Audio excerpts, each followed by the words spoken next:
touch bumper. So, bumper ba yan mga idol? Yan. Retouch na ito mga idol. Hanggang dyan.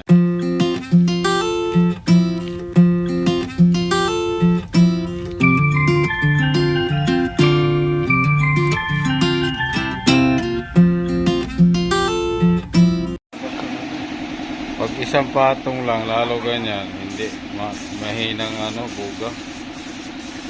Retouch bumper. So,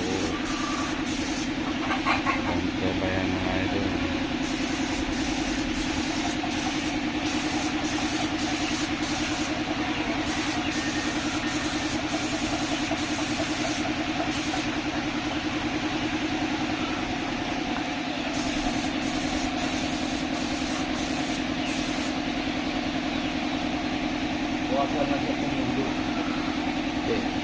Hindi yan talaga pwede biglain kasi pag binigla mo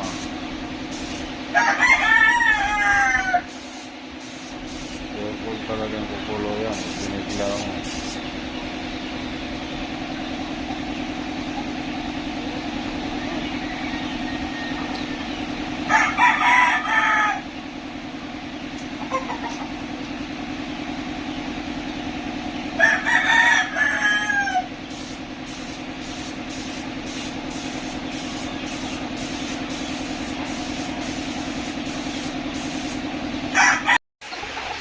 Yan mga idol, tapos na ang ating retouch bumper. Yan mga idol, medyo maganda-ganda ng pagkadali nung gumawa ng pinto. Yan mga idol, naka-top coat na yan.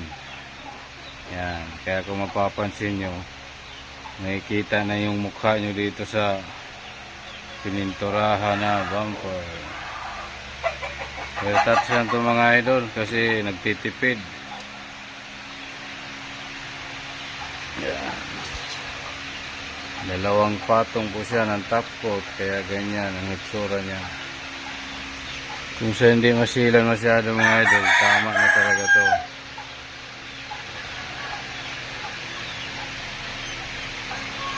Kaya medyo makintab yan mga idol. May yan nilagay na pampakintab talaga sa bumper.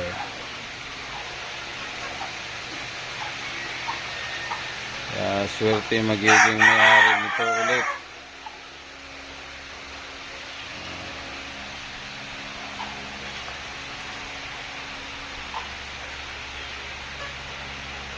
Nagtitipid ang pintor gawa ng mahalang materyales mga idol. Ito nga lang buong bumper medyo may kamahalan. So ito lang naman gamit sa pampakintab mga idol. So, kaya medyo makinang kaya ginamitan niya ng ganito. Dalawa to mga idol. Pares talaga to pag binuga. Kaya ganyan siya.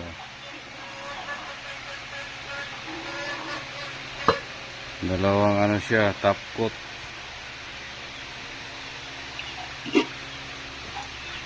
Kaya makinang-kinang.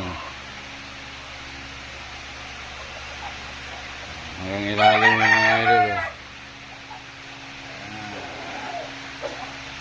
Kaya pwede na rin pagtsagaan kaysa wala. Okay, bye-bye.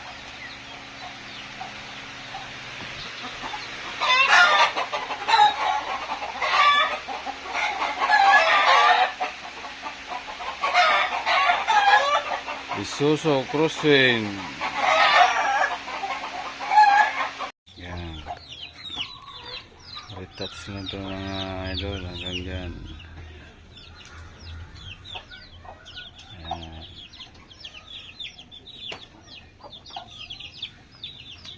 Ito yung dati. Ito bagong buga. Dyan lang din. Pag-buffing yan, okay na yan.